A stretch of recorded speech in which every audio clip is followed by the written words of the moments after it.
अस्सलाम वालेकुम। मेरा नाम है डॉक्टर यूसुफ और आज हम बात करने वाले हैं ईटीवी के बारे में।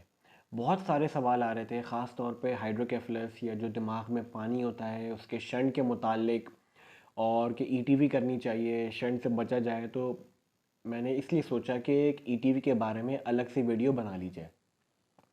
भाई, सबसे पहले सवाल आता है कि ईटीवी होती क्या है। देखें, ईटीवी का फुल फॉर्म है एंडोस्कोपिक थर्ड वेंट्रिकुलोस्टोमी। इसमें किया जाता है कि भाई एंडोस्कोप के ज़रिए एक छोटे से चीरे से, जो कि मुश्किल से 1 या 2 इंच का होता है, उसके ज़रिए दिमाग के अंदर ही एक ओपनिंग बना दी जाती है।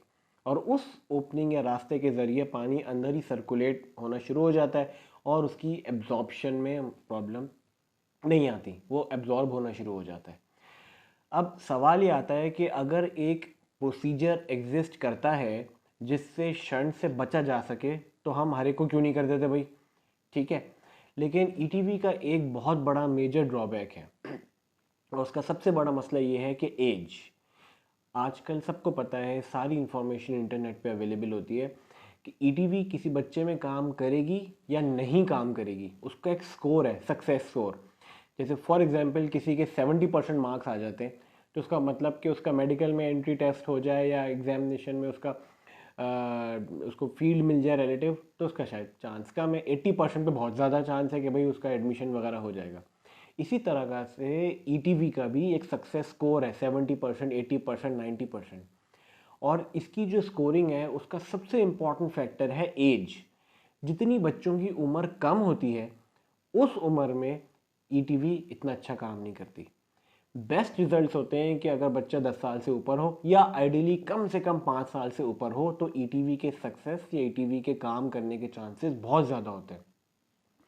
बाहर ममालिक में ऐसा ज़रूर होता है कि भाई अगर एक पेशेंट है, बच्चा है जिसके दिमाग में पानी है, तो उसको बेशक वो शंट ना डालें और ईटीवी कर दें।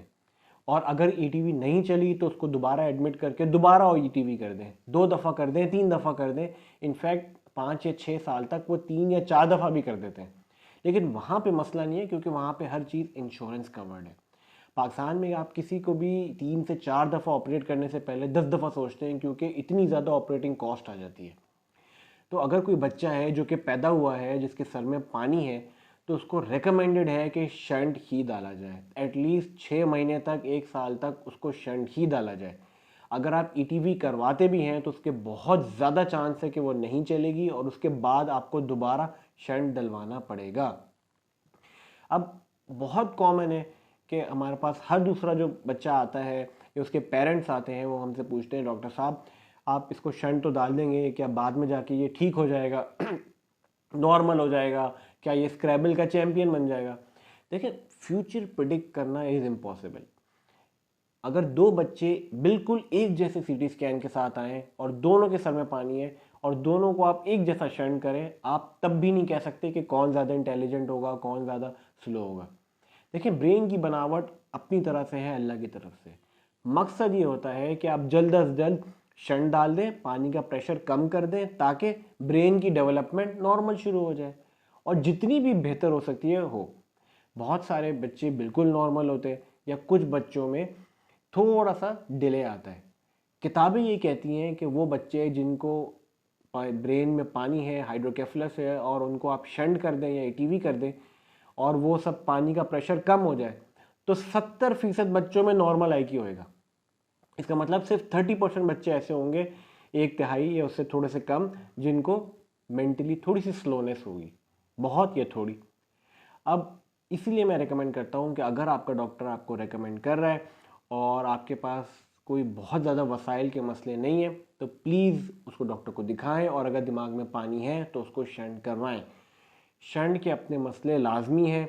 शंट में इन्फेक्शन का रिस्क हो सकता है, ब्लॉकेज का रिस्क हो सकता है, क्योंकि एक मसनूई चीज़ है, कुदरती तो नहीं है। लेकिन हर रिस्क ऑफ कॉम्प्लिकेशन जो होती है वो अप्रॉक्सीमेटली 5% है। 95% है कि बच्चा ठीक हो जाएगा, लेकिन 5% को मसले होंगे। और फिर लोग कहते हैं यार मेरे साथ ही क्यों हुआ सारी चीज़ें। लेकिन हमें ये बात रियलाइज़ करनी है कि एक जगह फ़ैसले में फ़ायदा है और एक जगह नुकसान, और फैसला वो जिसमें फ़ायदा ज़्यादा हो और नुकसान कम। तो ये है ईटीवी। ईटीवी जैसे मैंने बताया कि उसके जो इंडिकेशन है वो है उम्र ज़्यादा हो, तब वो ज़्यादा अच्छा काम करती है। अब ईटीवी के नुकसानात क्या हैं कि यही कि अगर वो काम नहीं करे, बच्चे की उम्र कम है, तो उसके बाद आपने या तो दोबारा ईटीवी करनी है या आपने उसको शंट में तब्दील कर देना है।